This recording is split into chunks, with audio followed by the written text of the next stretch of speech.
Seja bem-vindo, que bom que você veio. Que bom que você está aqui. Amém? Diz assim a palavra: os que confiam no Senhor são como o monte de Sião, que não se abala, mas permanece para sempre. Assim como estão os montes à roda de Jerusalém, assim também está o Senhor em volta do seu povo, desde agora e para sempre. O Senhor está aqui, amém? Ele está nesse lugar. E eu quero convidar você a começar esse encontro, esquecendo das coisas que estão lá atrás, esquecendo das suas preocupações, esquecendo daquilo que tem tirado a sua paz, para que diante do Senhor você possa ser tocado, transformado, para que haja espaço no seu coração, na sua mente, para que o Senhor faça aquilo que deve ser feito em você e em mim, amém? Que a partir deste momento a gente esteja nesse lugar com uma nova disposição, com um novo olhar, esperando alguma coisa nova de Deus, porque o Senhor é assim, Ele sempre tem algo novo para nos dizer, algo novo para fazer, fonte inesgotável. Aquilo que você necessitar, Ele será, porque o Senhor é, amém? Nós te adoramos, Senhor, essa noite, Pai. Tu que és majestoso, Tu que és poderoso, soberano, essa noite, Pai, brota dos nossos lábios um novo cântico, um cântico de gratidão por aquilo que o Senhor tem feito por nós. Não podemos compreender, não podemos dimensionar, Senhor, não podemos medir, não podemos retornar. O que podemos, Senhor, é ser gratos, o que podemos é te adorar, Pai, por aquilo que Tu és. Nós te honramos, Pai. Recebe o louvor do Teu povo essa noite, Senhor. Amém.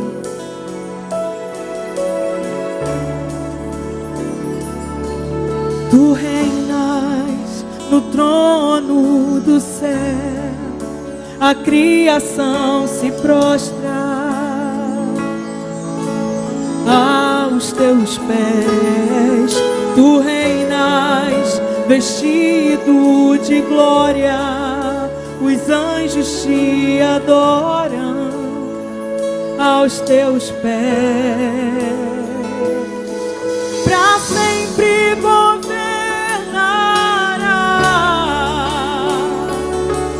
Teu reino não passará.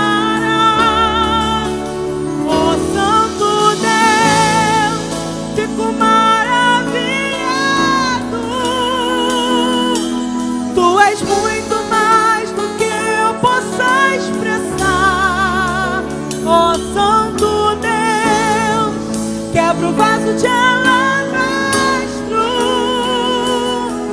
sobre o Deus que sabe me maravilhar.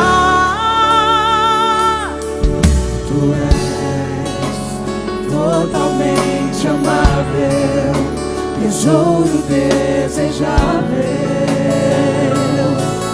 que eu vou. Essa noite, querida, adore ao Senhor. Tu és fogo apaixonado, eu sou do meu amado, e tu és Deus. Pra sempre governarás, Teu reino não passará. Ó Santo Deus,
aos teus pés.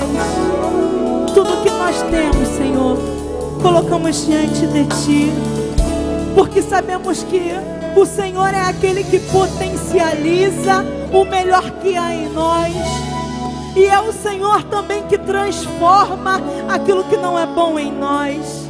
Por isso tudo que temos, Senhor, colocamos no altar diante de Ti, na certeza, Pai, que o Senhor sabe o que fazer com cada coisa, na certeza que o Senhor sabe o melhor para nós, e nós Te adoramos por isso, Te entronizamos por isso. Seja adorado essa noite, Senhor. Amém e amém.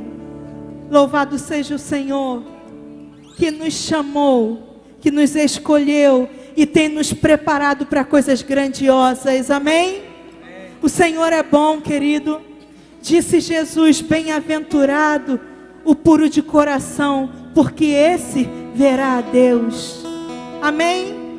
Querido, se você deseja ver o Senhor, o segredo é exercitar coração puro e espírito estável. Coração puro, espírito estável. O Senhor deseja falar com você, o Senhor deseja usar você, o Senhor deseja transformar você. E a transformação começa por desenvolver em cada um de nós um coração puro e um espírito estável, porque coração puro e espírito estável compreende as coisas que são do Espírito, é capaz de deixar para trás as coisas que acontecem na alma, os traumas, os medos e as dores, e é capaz de compreender aquilo que o Senhor quer fazer em nós. Coração puro, espírito estável é o segredo para uma vida plena com o Senhor Jesus, é o segredo para alcançar santidade. Amém? É o que nós queremos, não é verdade? Como disse o salmista: cria em mim, Senhor, um coração puro e renova em mim um espírito estável. Glória a Deus.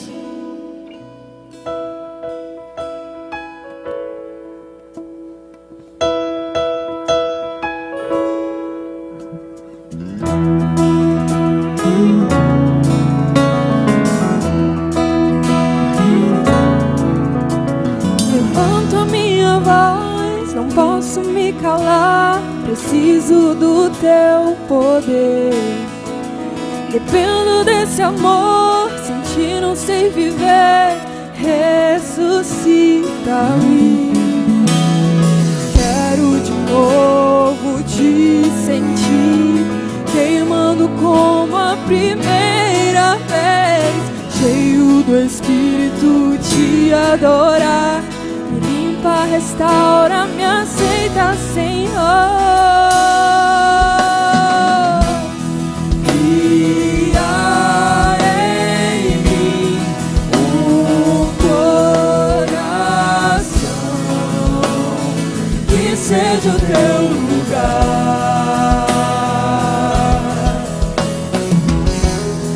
Transforma-me,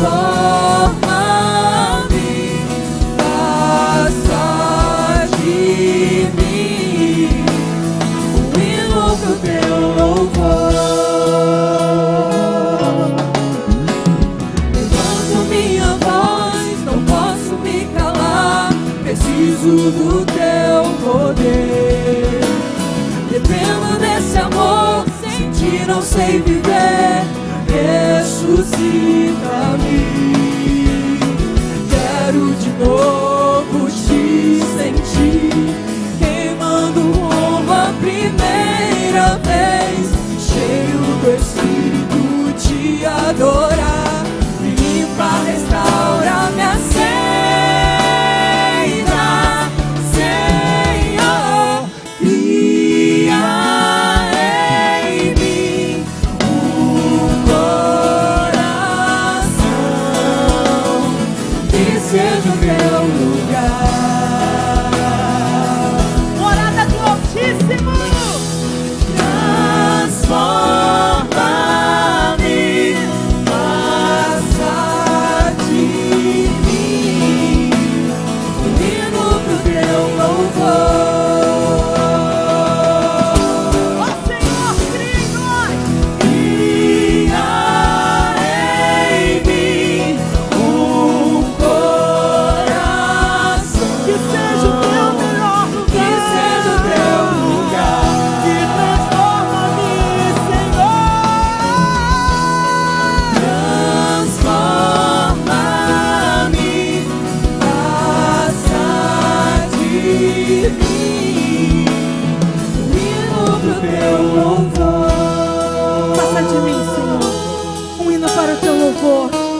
Tua glória, para a Tua glória, Senhor Jesus.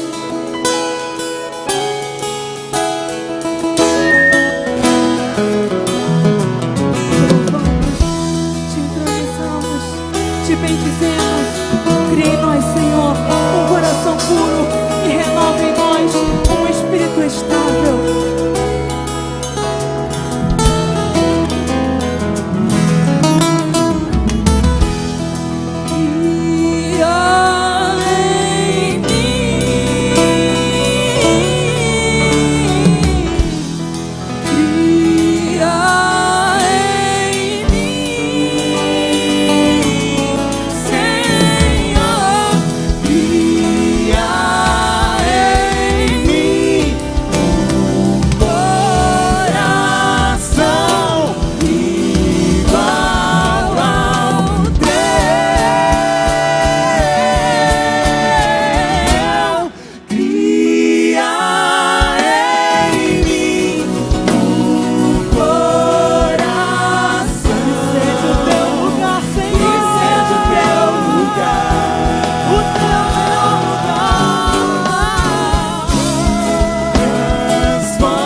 Disse Jesus à mulher samaritana: no entanto, está chegando a hora, e de fato já chegou, em que os verdadeiros adoradores adorarão o Pai em espírito e em verdade. São estes os adoradores que o Pai procura. Deus é espírito e é necessário que os seus adoradores o adorem em espírito e em verdade. Essa manhã eu conversava com os adolescentes e a gente começou a se perguntar o que é isso de adorar em espírito e em verdade. Porque uma das minhas perguntas a eles foi por que eles chegam na igreja e imediatamente eles sentam. Eles não sabem o que fazer com o corpo, eles não sabem como cantar, como levantar os braços, eles ficam deslocados. E uma das respostas que eu tive foi: a gente não sabe o que fazer, porque às vezes a gente passa a semana sendo tudo menos crente. E como é que eu vou chegar domingo na igreja e eu vou levantar minha mão diante de Deus? Como que pode ser isso? Como que eu posso fazer isso? Eu passei a semana fazendo tudo que eu sabia que era errado. Aquilo que eu não devia fazer, eu fiz. E como é que chega no domingo, na igreja, eu vou esquecer de tudo, abrir os meus lábios e levantar as minhas mãos? Eu disse a eles: olha, o Senhor não nos chamou para adorar com os nossos pecados, para adorar com as nossas culpas, com os nossos erros. O Senhor nos chamou para adorá-lo em espírito e em verdade. Sabe o que significa, queridos? Que a gente sendo encontrado diante de Deus como culpado ou como inocente, como filhos de Deus, é nosso dever adorar, reconhecer a soberania do Senhor, abrir os nossos lábios e adorar a Ele, porque é no meio dos louvores que Ele age, é no meio dos louvores que Ele nos transforma, é no meio dos louvores que acontecem as curas, é no meio do louvor que acontecem a reconciliação, é no meio do louvor que milagres acontecem. Então, querido, se neste lugar Você chegou aqui, você está aqui sem saber o que fazer com as suas culpas, com as suas amarguras, com os seus rancores, com a sua dor, com as suas preocupações. Eu devo te dizer, lance sobre Ele, porque Ele tem cuidado de nós. Basta cada dia o seu mal, o Senhor cuidará das suas preocupações, o Senhor cuidará da tua enfermidade, o Senhor cuidará daquilo que te tira o sono. Mas diante de Deus resta aquilo que é devido a Deus, que é a gratidão, é o louvor, é aquilo que de melhor existe no teu coração. Coloque diante dele aquilo de bom que existe em você e aquilo que precisa ser transformado em você, porque não existe outra pessoa, não existe outro lugar capaz de transformar o ser humano do dedo do pé ao fio de cabelo, senão na presença de Deus. Só Ele pode mudar corpo, alma e espírito e fazer de você alguém que ninguém acredita que você é. O Senhor te deu todo o poder para ser aquilo que Ele escreveu para você, para ser aquilo que Ele planejou para você. Querido, não deixe passar, lance mão, não deixe os teus pecados escurecerem a teu olhar, não deixe os teus medos te esconderem da raridade de pessoa que o Senhor criou. Você é aquilo que Ele diz que você é. Você é um milagre. Você é um milagre. Você é um milagre. Quem te via antes não pode acreditar naquilo que você é hoje, porque você é um milagre. E quem te verá no futuro não reconhecerá a pessoa que você é hoje, porque você nasceu para ser um milagre. Glória a Deus. Nós te adoramos por isso, Senhor Jesus.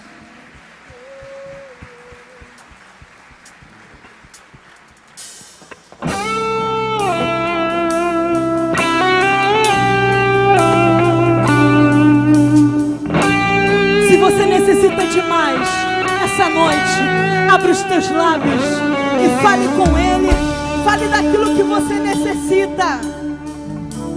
Mestre, eu preciso de um milagre, transforma minha vida, meu estado. Faz tempo que eu não vejo a luz do dia, estão tentando sepultar minha alegria, tentando ver meus sonhos cancelados. Lázaro ouviu a sua voz quando aquela pedra removeu. Depois de 4 dias ele reviveu. Mestre, não há outro que possa fazer aquilo que só o teu nome tem todo o poder. Eu preciso tanto de um milagre. Remove a minha pedra, me chama pelo nome, muda a minha história, ressuscita os meus sonhos, transforma minha vida, me faz um milagre, me toca nessa hora, me chama para fora, ressuscita-me.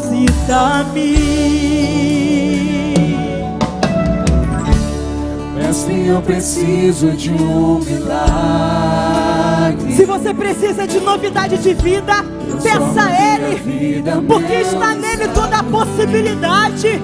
Está no Senhor aquilo que você precisa. Não vejo a luz do dia, estão tentando sepultar minha alegria, tentando ver meus sonhos cancelados.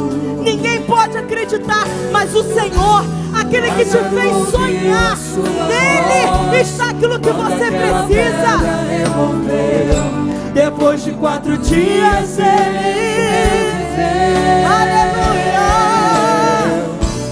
Mestre, não há outro que possa fazer aquilo que só o teu nome tem todo o poder. Eu preciso tanto de um milagre. Remove a minha pedra,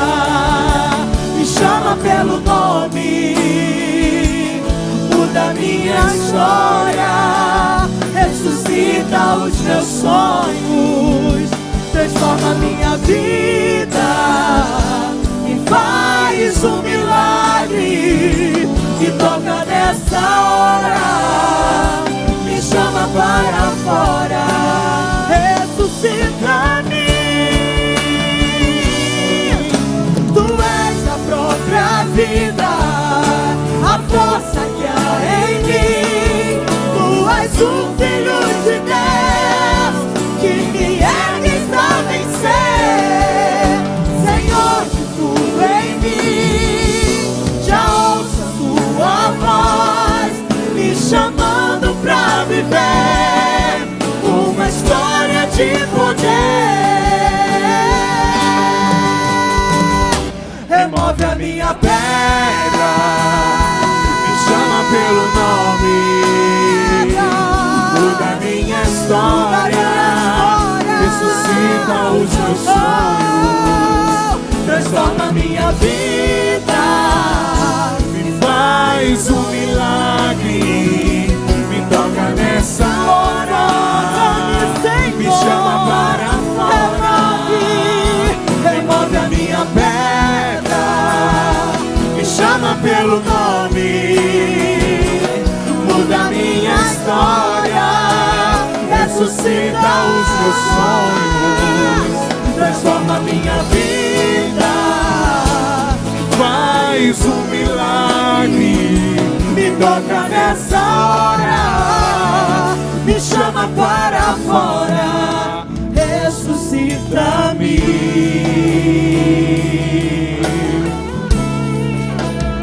Oh Senhor, Deus de poder, ressuscita-me.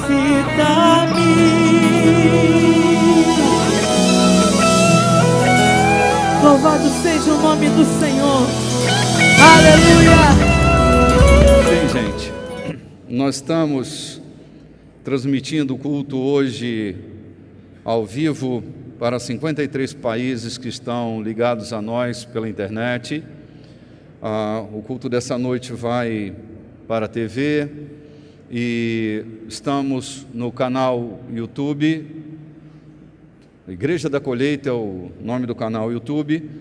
Se você quiser nos acompanhar também pelo Facebook, você pode nos assistir ao vivo com a transmissão da imagem pela Igreja da Colheita Oficial, é o nosso endereço no Facebook.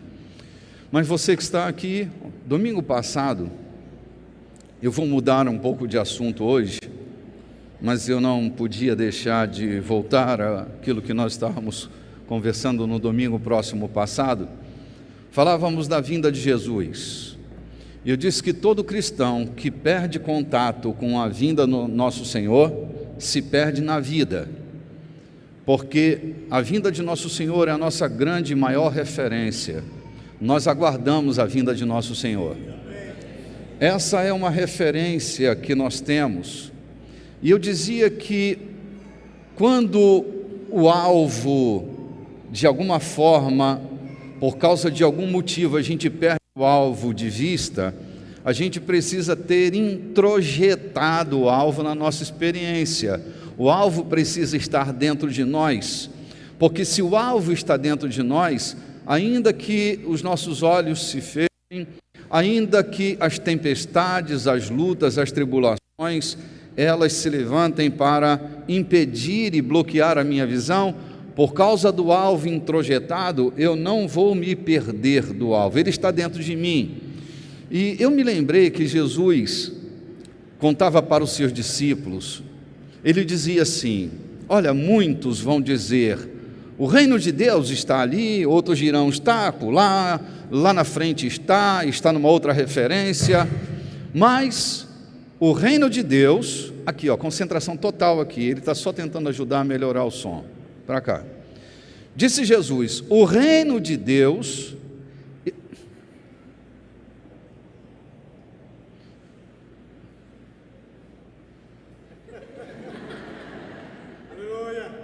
Em nome do Padre, do Filho e do Espírito Santo.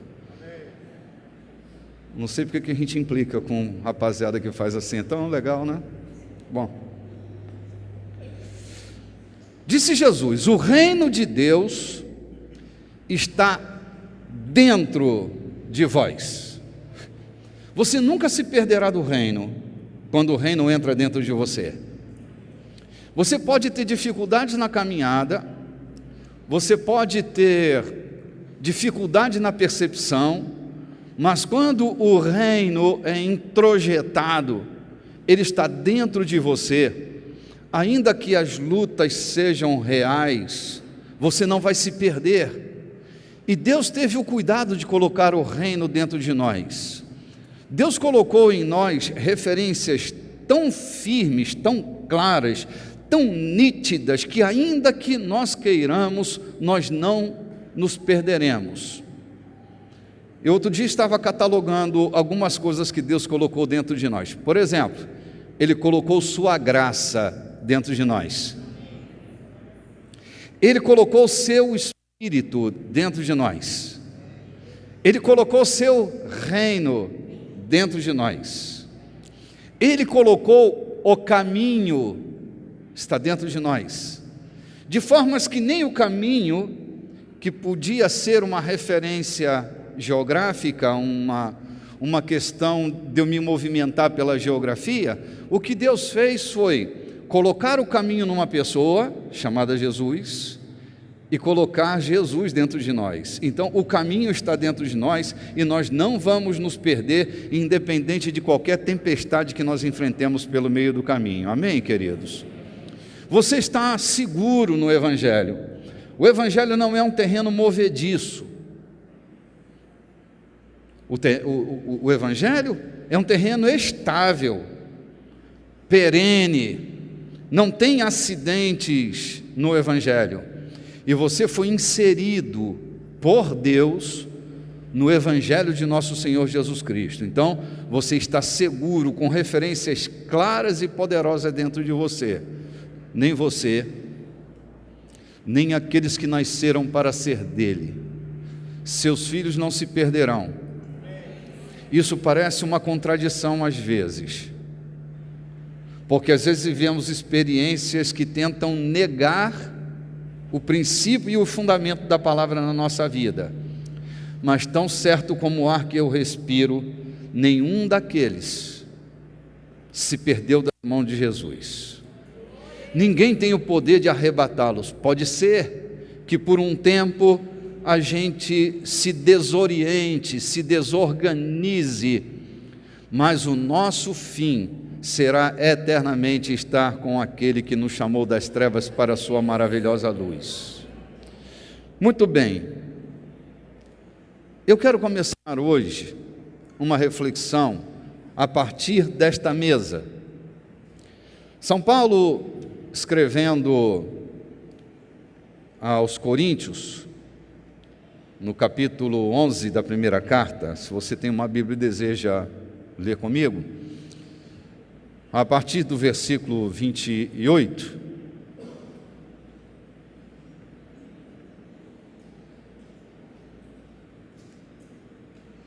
eu quero usar só o versículo 28 como tema dessa noite. Examine-se, pois, o homem a si mesmo, e assim coma do pão e beba do cálice.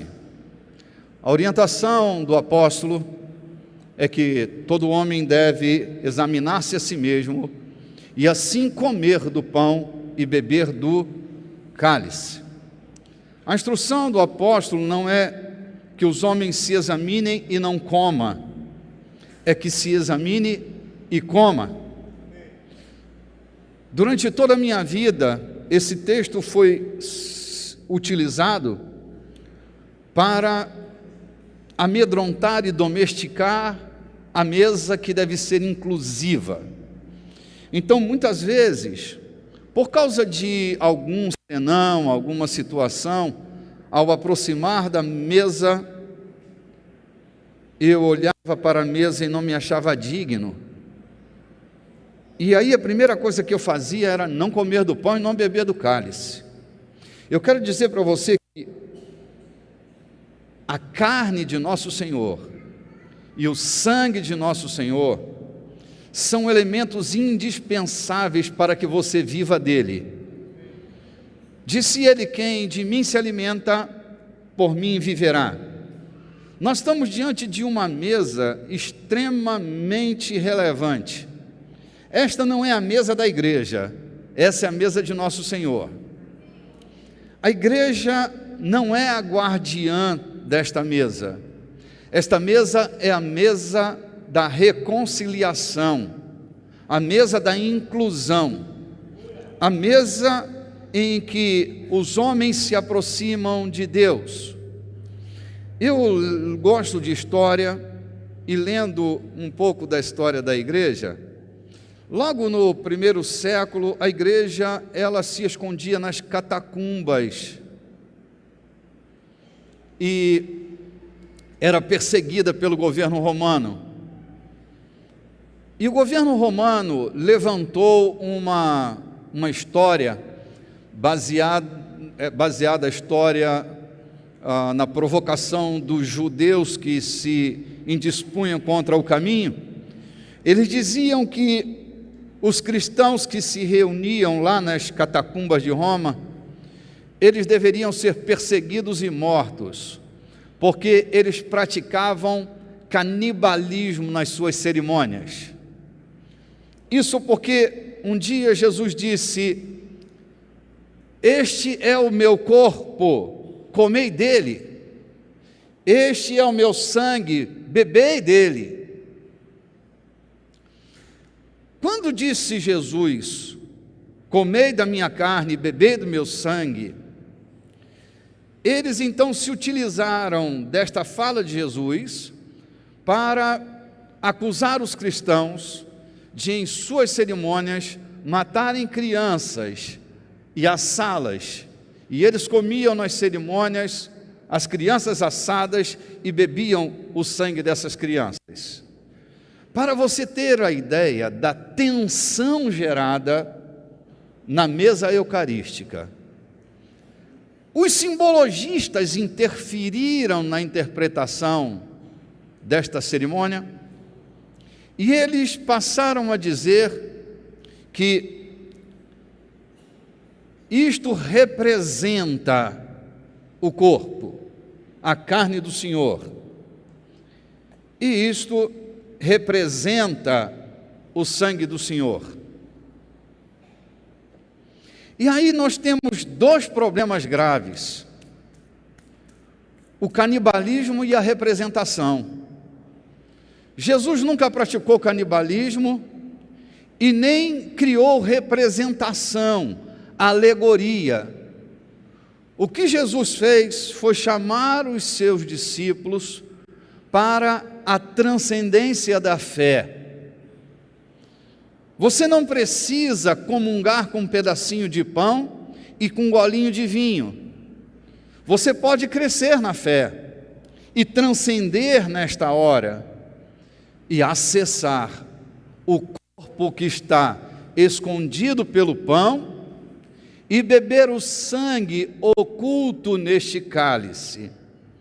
Não vai se transubstanciar o elemento. A fibra de trigo não vai se transformar em fibra de carne humana. E o mosto não vai virar sangue, plasma de sangue humano. Mas quem come por fé transcende, acessa o elemento oculto, toca na carne e toca no sangue. Toda a eucarística será para nós um desafio, o desafio de olharmos para o que estamos vendo e acessar o que não vemos. Esse é o desafio da fé nesta mesa, esteja ela onde estiver. Eu e você não fomos chamados para praticar canibalismo ou para adentrarmos no simbolismo e na alegoria. Nós fomos chamados para comer de sua carne e beber de seu sangue. Isso será possível nesse mergulho de maturidade que nós vamos dar no caminho da fé. Algumas coisas são misteriosas, como o batismo, que é morte. e como a ceia, que é presença real. Um símbolo não muda a minha vida, mas o corpo de nosso Senhor muda a minha vida. Seu sangue muda a minha natureza. Por isso, essa noite nós vamos dar um mergulho profundo na natureza de nosso Senhor. Vamos entrar num universo que vai depender do mergulho da nossa fé. Alguns de nós só vamos comer um pedacinho de pão e beber um cadinho de vinho. Outros vão mergulhar na natureza de Cristo e vão comer de sua carne e beber de seu sangue. Eu quero começar desafiando você, mas meu caminho vai para outra trajetória aqui. Examine-se, pois, o homem a si mesmo.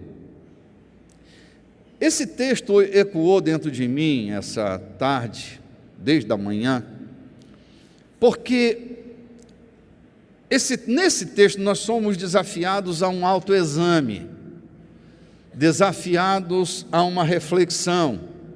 Em toda a Bíblia, em toda a história do homem, nós somos desafiados a fazermos a utilização de espelhos para reflexão. A gente vai ter lá o espelho de Lacan, nós vamos ter o espelho do Narciso, vamos ter lá o espelho de Moisés, vamos ter o espelho de Tiago, vamos ter o espelho da Branca de Neve, o espelho de Cassiano, o espelho de Sara Chaves, o espelho de São Paulo, o apóstolo, o espelho de Jacó, dentro do Jabal. O espelho é uma figura importante e preciosa para os nossos saltos de maturidade. Ele vai nos levar, e essa proposta de olhar no espelho, de autoexame, é um olhar profundo e para o fundo de cada um de nós. Quando São Paulo, nesse texto de 1 Coríntios, propõe que a gente faça uma leitura no espelho, essa leitura do espelho, ela vai nos projetar a um novo nível de indivíduo. Haverá um caminho a ser percorrido individualmente por nós, e nós vamos ser guiados a um encontro que será um encontro particular e pessoal de cada um de nós. Eu quero, por exemplo, agora pensar o encontro daquele espelho que acontece dentro do Jaboque, para a gente tomar isso como exemplo do que eu estou falando. Jacó era um homem controverso. Ele nasce de uma tensão no útero de sua mãe. Ele nasce como gêmeo de um irmão chamado Esaú. Só que o desejo de Jacó de protagonizar a história era tão grande que na saída, quando a parteira está fazendo o parto, ele segura o calcanhar do seu irmão numa tentativa de sair primeiro, numa tentativa de exercer primazia sobre o nascimento do seu irmão. E aí os meninos nascem, seus pais dão a ele um nome, será a referência externa, ele vai ser chamado por esse nome. O nome que os pais dão a ele é Jacob, que literalmente traduzido quer dizer perseguidor de calcanhar. O que isso quer dizer é que Jacó não nasce para ser um perseguidor de calcanhar, mas rotulam ele. Ele será resultado de um rótulo, de um condicionamento. Jacó vai tentar ser diferente, mas como nomeiam, acaba se tornando um perseguidor de calcanhar. Daí nós vamos conhecer algumas peripécias de Jacó. E aí será chamado de usurpador, aquele que quer tomar a frente, que quer ludibriar, que quer passar à frente do seu irmão. e assim vai ser chamado até um momento. Jacó, Jacob, perseguidor de calcanhar. Mas sabe, quando dão a você um título, ou você se submete à apreciação dos outros, sabe, a reputação da gente às vezes é uma perversão. É que as pessoas, elas têm uma expectativa em nós. E às vezes se ver livre da expectativa dos outros é um transtorno. A gente fica livre dos demônios, a gente fica livre da doença, mas ficar livre da expectativa dos outros é um parto. Às vezes nossas escolhas, elas estão diretamente alinhadas com aquilo que esperam de nós. Não é com aquilo que nós somos, é com aquilo que esperam que sejamos. E assim era Jacó. Jacó tinha uma expectativa. Houve dentro da casa dele um conluio monstruoso entre a mãe dele e ele para tentar roubar a primogenitura do irmão. Vocês conhecem a história de Jacó, não vou entrar no pormenor aqui, porque meu interesse é outro na história. Mas Jacó vai viver manipulado por aquilo que esperam dele. Ele não será ele será aquilo que esperam dele, a vida toda assim. Até um dia, assim, não dá para ser feliz vivendo uma história contada por alguém a teu respeito. Você tem que ter tua própria história. E quando você vive debaixo desse delírio, que é o delírio da expectativa dos outros, não dá para ser feliz assim, sabe? Não dá para ser feliz vivendo esse delírio da expectativa dos outros. Não dá para ser uma pessoa livre, curada internamente, saudável no coração, se a gente vive essa expectativa alheia. E Jacó vai viver isso boa parte da vida dele. Um dia ele cansa e ele vai viver a história dele, e ele vai tomar uma decisão. É a decisão de não ser mais um perseguidor de calcanhar. Isaías tem uma palavra muito interessante que diz: o Senhor lançou uma palavra a Jacó e ela caiu em Israel. Bom, nós estamos falando da mesma pessoa, mas de dois personagens. Um era Jacó e o outro era Israel. Israel estava escondido dentro de Jacó o tempo inteiro. Ele nasceu para ser príncipe, mas foi rotulado como um perseguidor de calcanhar, um coadjuvante. Ele voltando da casa de Labão, seu sogro, ele vai cair dentro do Jaboque. É engraçado, né? Eu disse que Jacob e Jaboque é um anagrama. Quando a troca de letras cria significados. Então, leia, Jaboque, Jacob. Se você inverter o Cob, vai dar Boque. Jacob e Jaboque. Quando Jacob entra dentro do Jaboque, que era um vale, ele tem a sua imagem refletida na imagem daquele homem que ele luta mortalmente até o romper do dia. É uma espécie de espelho, é diante do seu antagonismo. Dizem os rabinos que Jacob estava diante de toda a contradição da vida dele. Naquele encontro, ele vai se encontrar com todas as suas contradições, com todos os seus descaminhos. Ele vai entrar numa luta, e eu quero dizer uma coisa para você: não haverá mudança na nossa vida sem luta. Mudança é igual a luta. Quando Jacob entra dentro do Jaboque, ele vai enfrentar uma luta mortal. Alguém vai precisar morrer. Aquela história do perseguidor de calcanhar vai ter que ser sepultada. E no sepultamento desta história, o espelho da sua contradição, que é aquele anjo que luta com ele durante toda a madrugada, no final da madrugada, o anjo fere sua coxa.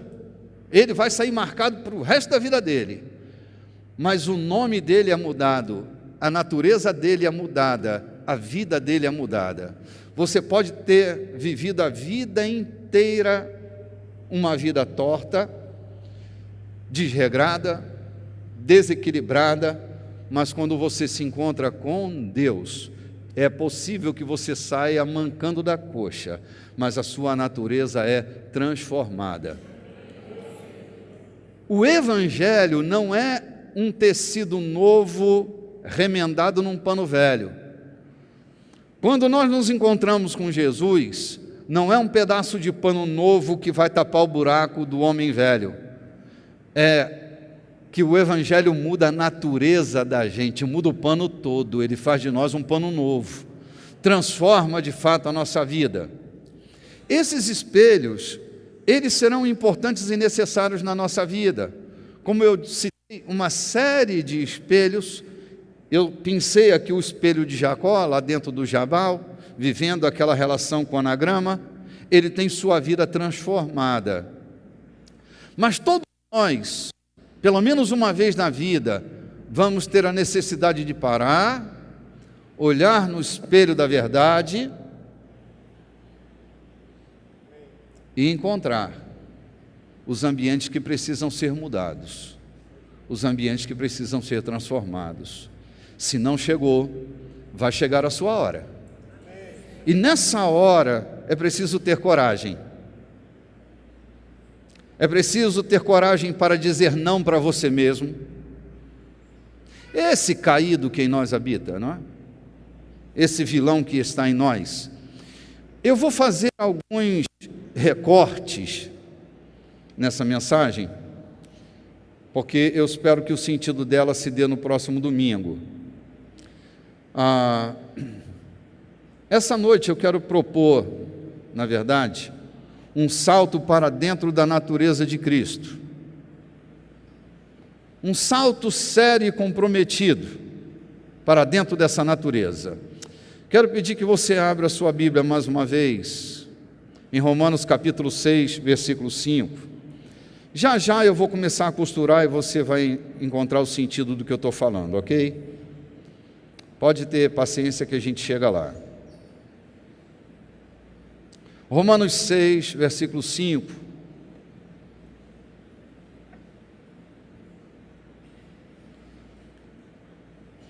Porque se fomos plantados juntamente com Ele, na semelhança da sua morte, também o seremos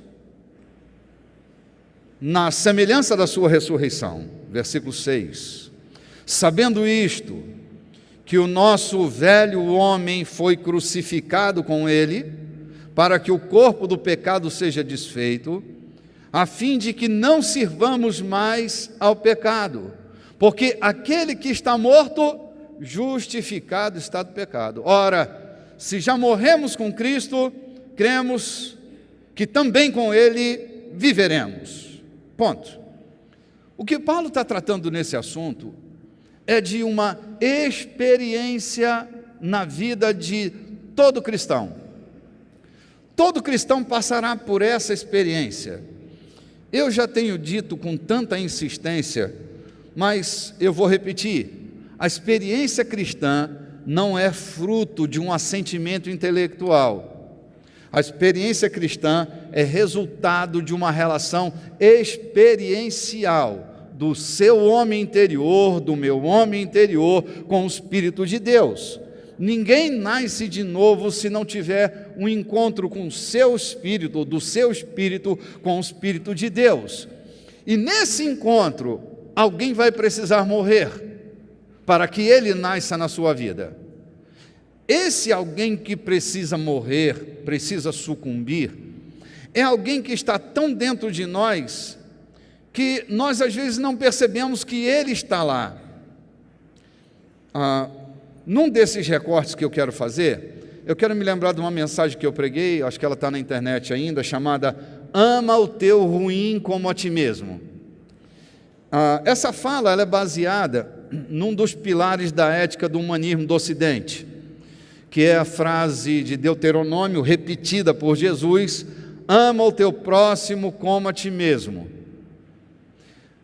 Essa expressão ela vem da Torá, e Jesus a repete. E Nas palavras de Jesus, esse conceito se tornou o conceito mais forte na ética humanista do Ocidente.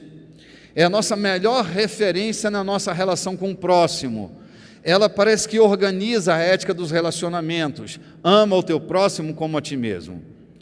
Mas eu estava lendo o texto de um rabino, há alguns anos atrás, e o rabino dizia que esse texto da Torá, que fala, ama o teu próximo como a ti mesmo, o manuscrito da palavra próximo tem não só a mesma grafia, mas tem toda a sua forma, toda a sua estrutura morfológica da palavra ruim. Então não seria um crime hermenêutico ou exegético se nós disséssemos que possível seria, eu estou querendo mudar essa palavra de Jesus, viu gente? É só estou orbitando, okay? Só estou orbitando. É possível que esse texto também tenha o seguinte sentido: ama o teu ruim como a ti mesmo. Que ruim é esse?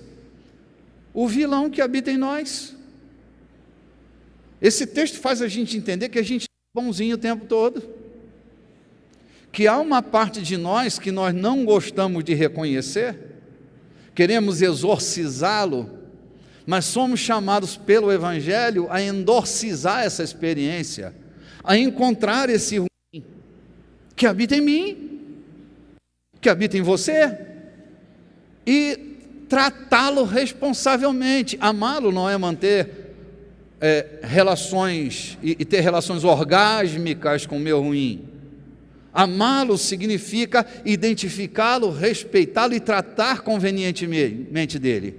Há coisas que estão em nós, gente, que não pertencem à nossa nova natureza.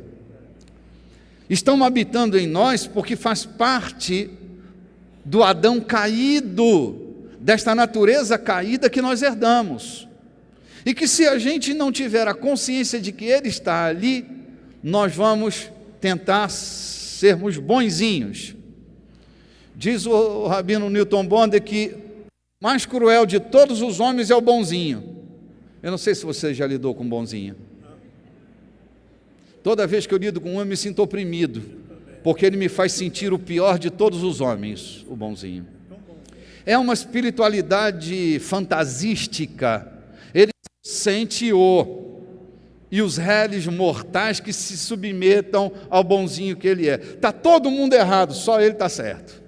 O bonzinho é opressor, o bonzinho não liberta, o bonzinho oprime, humilha. O bonzinho faz a gente se sentir enfermo, adoecido, humano, porque ele é quase Deus. Ele é possuído pela síndrome da onipotência. Todo bonzinho se sente um tanto onipotente, acima de tudo e acima de todos. Então, enquanto eu me sinto bonzinho, eu criminalizo a atitude do outro, não suporto o outro, não tolero o outro, não consigo encontrar bondade no outro, porque a minha perspectiva é a perspectiva do impecável. Mas quando eu tenho um contato, eu identifico o ruim que habita em mim, isso fará de mim uma pessoa mais tolerante com os outros.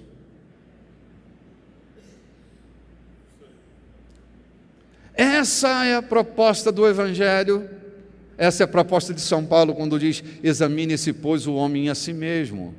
Não é encontrar os motivos da condenação, é me perceber tão humano quanto todos os humanos. Este pão nos remete a uma reflexão séria, gente. Se Cristo é o pão que nos une, se nós somos pedaços deste pão, isso quer dizer que todos nós somos farinhas do mesmo saco, pedacinhos do mesmo pão. Não há diferença entre nós. Talvez um pouco mais sublimado aqui, um pouco mais sublimado acolá, um pouco mais equilibrado aqui, um pouco mais equilibrado acolá. mas todos nós somos humanos, e graças a Deus por causa da nossa humanidade. As nossas fraquezas são a possibilidade do poder de Deus se aperfeiçoar em nós. Quanto mais onipotentes somos, menos de Deus em nós há. Sabe, aquela, não é uma brincadeira, não gosto de brincar com isso, mas é um jogo de palavras. Aquele que tentou ser como Deus foi expulso lá de cima, porque Deus nos fez parecidos com Ele quando nos fez humanos. E quando nós deixamos de ser humanos para assumirmos essas criaturas esquisitas, estranhas e alienígenas e opressoras das outras, nós deixamos de ser humanos.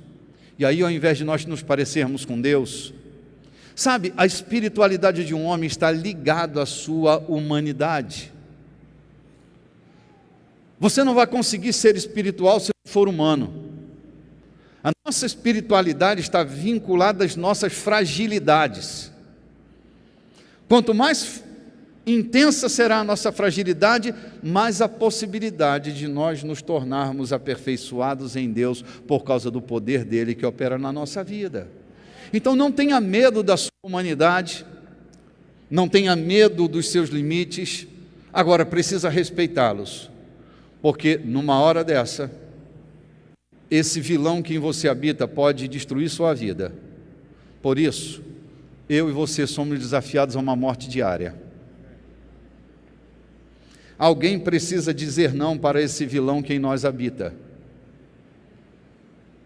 Alguém precisa dizer não para os apetites que em nós estão governando, que não são apetites provenientes de uma lucidez. Alguém precisa ser crucificado, alguém precisa dizer não para você, alguém precisa pôr limite. E a cruz não é uma tortura, a cruz é uma morte. Sabe, na teoria de não se reprima, a cruz não é elemento de repressão, a cruz é um elemento de morte. Essa velha natureza precisa ser sepultada, precisa morrer, precisa ser crucificada.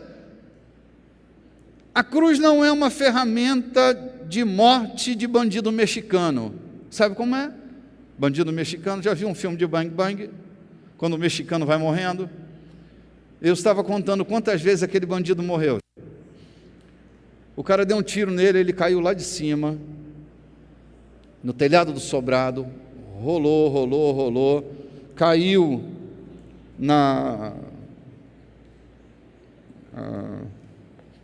no teto mais baixo, aí ele rolou, caiu dentro daquele bebedouro do cavalo, aí estribuchou, isso levou 3 capítulos morrendo. Entende? A cruz, ela precisa operar a morte na nossa vida. Há uma natureza, um homem exterior, que não foi criado segundo Deus, que precisa ser crucificado. Há uma natureza linda que em nós habita, que precisa ressuscitar. E quando somos batizados na natureza de Cristo, porque assim, o batismo na água, ele deve refletir o batismo em Cristo. Mas às vezes o que acontece é que nós entramos um pecador enxuto, saímos um pecador molhado. Não tivemos uma experiência de batismo. Então aquele mergulho na água não significou absolutamente nada. Mas quando nós somos sepultados na natureza de Cristo, isso significa que há um vilão dentro de você que não apita mais na sua vida, que estará em silêncio porque está morto. Morto não sente, morto não fala, morto não se manifesta, porque uma nova criatura você se tornou em Cristo Jesus. Quando Paulo nos desafia a olhar para essa bacia dos espelhos, fazer esse autoexame, significa que de tempo em tempo a gente precisa fazer uma limpeza.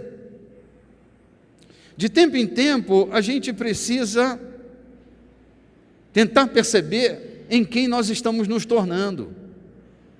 Olhemos para nós mesmos. Então, assim, é que o nosso autoexame é do globo ocular para dentro, não é para o lado de fora. Cada homem deve examinar-se a si mesmo. Então, quando eu olho para mim, eu tenho que pensar, quem eu estou me tornando. No que eu estou me tornando. O tempo está passando, eu estou ficando mais velho, mas eu estou ficando melhor? Minhas relações são mais saudáveis ou eu estou adoecendo minhas relações? Quando eu examino as minhas relações, vamos lá, quando eu olho para a minha mulher, para os meus filhos, eu preciso responder a uma pergunta: eles estão melhorando, eu contribuo para a melhora deles, ou eles estão se tornando pessoas piores a partir de mim? Minha experiência com eles tem adoecido? Os meus amigos estão adoecidos por causa de mim? O trabalho que eu dou, a dificuldade que eu gero, isso tem melhorado a vida deles ou tem piorado a vida deles? Quando, enfim, terminar esta vida, como é que eu contabilizo as minhas influências? Eu me tornei um homem melhor?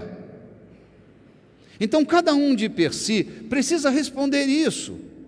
Por que precisa? Porque a gente não está andando para lugar qualquer, nós estamos caminhando para Canaã, gente. Nós estamos caminhando para o encontro com o Senhor.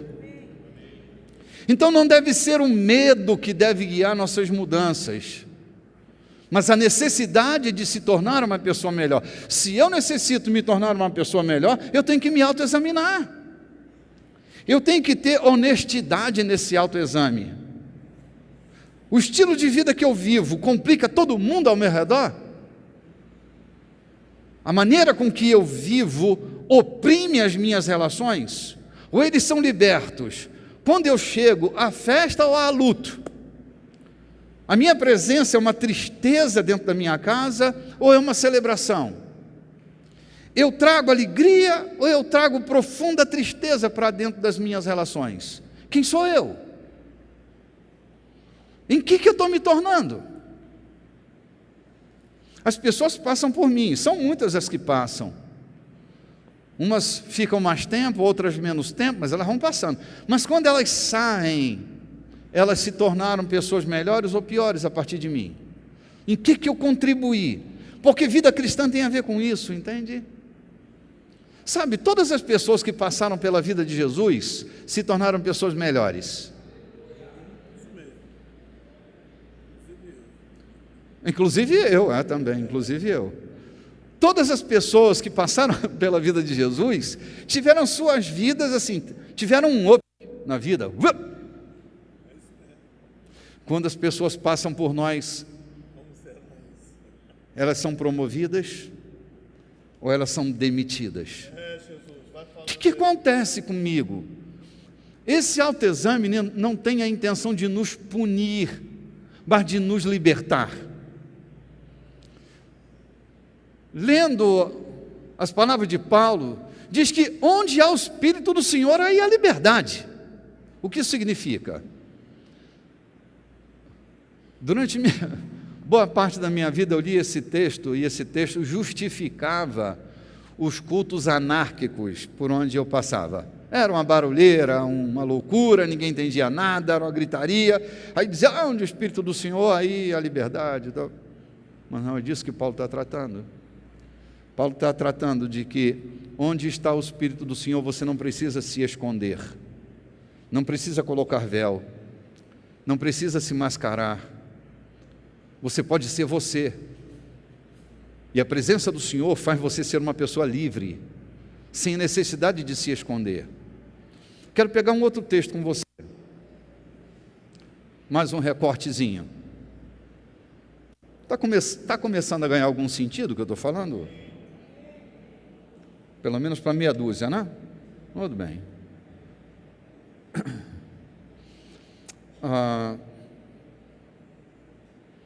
Segunda carta de São Paulo aos Coríntios, capítulo 3, versículo 13 a 18. Esse é um outro recorte que eu quero trazer para nós hoje. 2 Coríntios 3, 13 a 18. Eu vou ler bem devagarzinho aqui nessa versão que eu tenho à minha mão. Nós não fazemos como Moisés, que cobria o rosto com véu. para que os israelitas não pudessem ver que o brilho estava desaparecendo. Mas eles não queriam compreender, e até hoje, quando eles leem os livros da Antiga Aliança, a mente deles está coberta com o mesmo véu. E esse véu só é tirado quando a pessoa se une com Cristo. Verso 15. Mesmo agora, quando eles leem a lei de Moisés, o véu ainda cobre a mente deles. Verso 16. Mas o véu pode ser tirado. Como dizem as Escrituras, o véu de Moisés foi tirado quando ele se voltou para o Senhor. Aqui a palavra Senhor quer dizer Espírito. E onde está o Espírito presente, aí existe liberdade. Portanto, todos nós com o rosto descoberto, refletindo como num espelho, a glória que vem do Senhor. Essa glória vai ficando cada vez mais brilhante e vai nos tornando cada vez mais parecidos com o Senhor, que é o Espírito. Aí, eu quero parar aqui.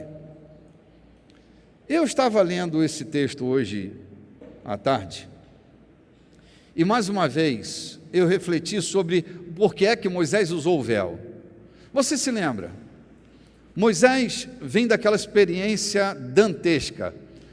Deus diz assim: Moisés, eu vou falar com você no meio das nuvens escuras. Lembra, a gente passou quase um mês falando sobre isso? Deus leva Moisés para o meio das nuvens escuras. E eu dizia que Deus fala com pessoas especiais no meio das nuvens escuras. Entra Moisés no meio das nuvens escuras, o trovão, o raio, sabe, uma loucura acontece no alto daquela montanha, o povo está morrendo de medo por causa do que está acontecendo na montanha. Alguns têm certeza e convicção de que Moisés foi fulminado no alto da montanha, eles estão apavorados. De repente, desce Moisés da montanha, do meio das nuvens escuras, e com o rosto brilhando. O brilho era tanto, as pessoas ficaram perturbadas com o brilho do rosto de Moisés. Eu dizia, quem sobrevive às tempestades, às nuvens escuras, e sai com o rosto brilhando, não é sair de lá oprimido, é sair de lá com o rosto brilhando, né? Todo mundo vai querer ouvir o que ele tem para dizer. Moisés desce e ele tem que colocar um véu, não tem jeito. O rosto dele está terrivelmente ofuscando o olhar de todo mundo, e ele vai colocar um véu. Véu?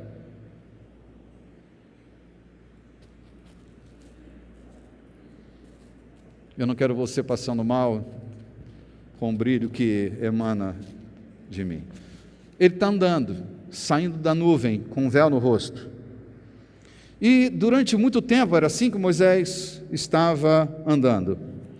Todavia, Paulo diz nesse texto que, para que ninguém percebesse que aquela glória havia ido embora, Moisés continuava usando o véu, escondendo de todo mundo que a glória já tinha ido embora. Por que Moisés estava escondendo o fracasso da sua vida? Bom, logo Paulo diz que assim que ele se aproximou do Senhor, a glória voltou. Mas aquele momento em que Moisés vai perdendo a glória, por que é que Moisés esconde o rosto? Por que é que nós usamos personagens para esconder aquilo que de fato está acontecendo na nossa vida? Por que é que a gente tem que criar esses artifícios? Por que é que a gente tem que teatralizar a vida? Por que é que a gente não abre o coração? Por que é que a gente não fala? E eu fiquei pensando, Moisés, um líder daquela natureza, talvez para não ter que conviver com a reprovação, a gente se esconde, medo de ser reprovado. Morro de medo do que vão pensar de mim. Então, eu toco em elementos do meu caráter com medo da minha reputação ser manchada. E aí eu me escondo. Não quero que as pessoas percebam que eu sou como sou. Então não tem mudança. Não tem mudança. Acho que Moisés não era um mau caráter, ele não fazia isso por mau caratismo. Eu acho que o medo da censura, o medo de não ser amado, o medo de não ser aceito, fazia com que Moisés vestisse aquela máscara e se escondesse. Moisés descobriu logo que na presença de Deus ninguém precisa se esconder, que na presença de Deus há verdadeira liberdade. Há coisa, gente, que a gente não consegue, mas quando a gente se aproxima de Deus, o poder de Deus que em nós vai se manifestar, faz a gente conseguir superar. Há coisas na sua vida que você tenta e não consegue. Aí dá vontade de vestir um véu, para ninguém perceber a sua fragilidade. Mas deixa eu te dizer uma coisa, não tenha medo da censura, porque Deus não censura você. Os homens podem nos censurar, eles falam demais, mas Deus não vai fugir de você. Deus conhece você exatamente como você é, doidinho, não doidinho, adoecido, saudável, não importa. Deus conhece você como você é, e o interesse de Deus é sempre melhorar a sua vida, e Ele fará isso. Não tenha medo de Deus, abra o seu coração para Ele, conta para Ele onde dói, diz para Ele: Jesus, é aqui, é bem aqui que eu não consigo mudar. Jesus, é bem... Olha, eu convivia com um problema você tem um? Eu tenho um monte. Se só tem um, a gente troca aqui. Mas eu tinha um problema na minha juventude que eu não conseguia superar, mas de jeito nenhum. Sabe aquela coisa que a carne dominava meu espírito, e meu espírito estava fraco, possuído pela síndrome do catraio, né? Estou fraco. E eu me sentia assim, abatido, debilitado, aquilo me humilhava, sabe aquela coisa de me humilhar? Eu me sentia humilhado, porque eu não conseguia vencer. Era um limite imposto pela minha carne, e aquilo era um transtorno para mim. Eu não estava brincando do Evangelho, mas era um limite que minha carne havia imposto sobre mim. Meu irmão, um dia eu tomei uma decisão, e a minha decisão foi a seguinte: Jesus, eu vou enlouquecer, eu tenho feito de tudo e eu não consigo, acabou a minha força, acabou a minha capacidade, eu vou ser um cara envergonhado para o resto da minha vida se tu não fizeres nada na minha vida. E eu chorei, e eu chorei, e eu chorei, e eu chorei, e eu chorei, e eu chorei, e eu orei, e eu jejuei, e eu chorei, e continuei chorando, e eu continuei humilhado, e continuei chorando, e continuei humilhado, e eu não deixava de dizer: Jesus, eu não posso mentir para você, olha meu estado. Teve um dia que Ele decidiu mudar o que eu não tinha força para mudar. Ele entrou na minha história. Sabe a música que a gente cantou? Ele entrou na minha vida, e eu posso assegurar para você, não foi minha capacidade, foi a graça de Deus que inundou a minha vida naquele ponto específico da minha dor e da minha humilhação. Então eu posso dizer para você: você quer, mas não consegue, você deseja, mas não pode. Eu quero animar você a não perder de vista aquilo que te abate hoje, pode ser o lugar mais forte da sua vida nos próximos anos. Aquilo que hoje te humilha, aquilo que hoje te esbofeteia, aquilo que hoje faz você se sentir a pior de todas as pessoas da terra, pode ser isso mesmo, aquilo que Deus use para fazer de você a pessoa mais forte nessa área que te humilha hoje. Mas não deixe de dizer: Jesus, eu estou aqui. Meu filho, se está ruim na presença dele, será pior fora da presença dele. A mesa não é a mesa dos bonzinhos. Já estamos entrando dentro da mesa agora, tá, gente? Essa mesa não é a mesa dos santinhos, não é a mesa dos bonzinhos.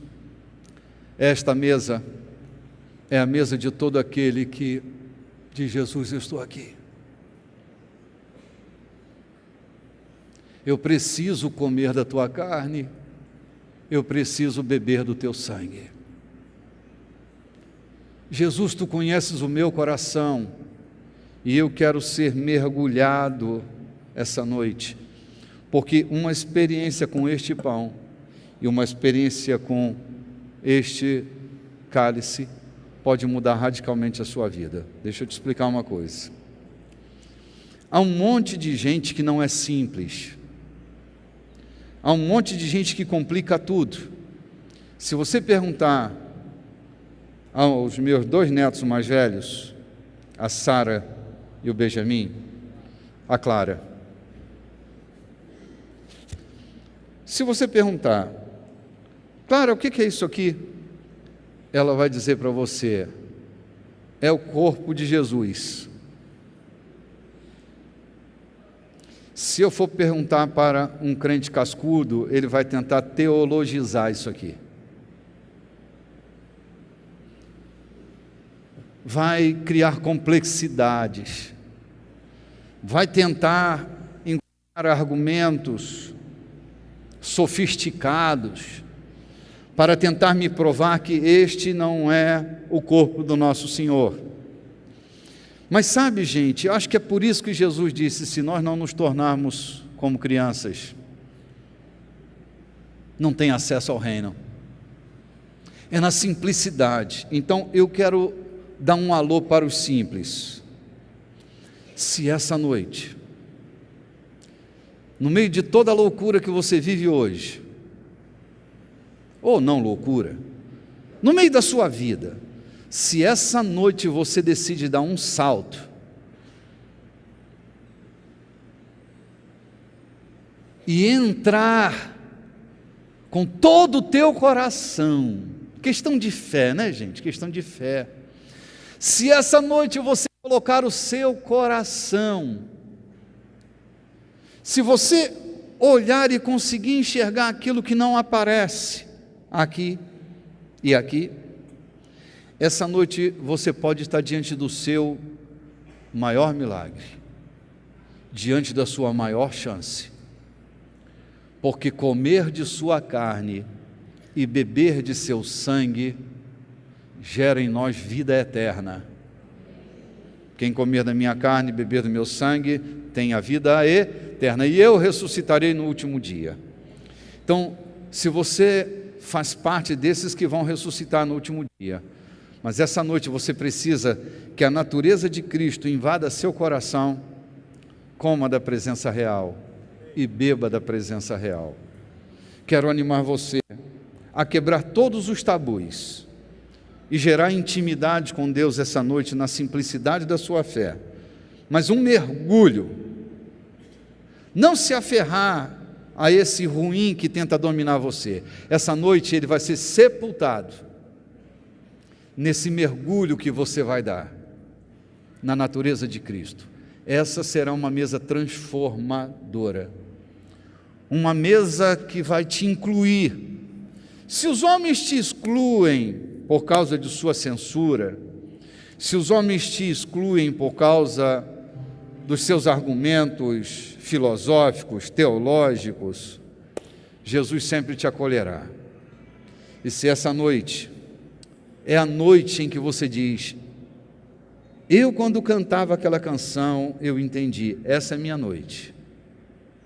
Eu sou um Lázaro que vai saltar para fora. Eu quero chamar você para essa experiência revolucionária no seu espírito, que vai mudar a sua natureza.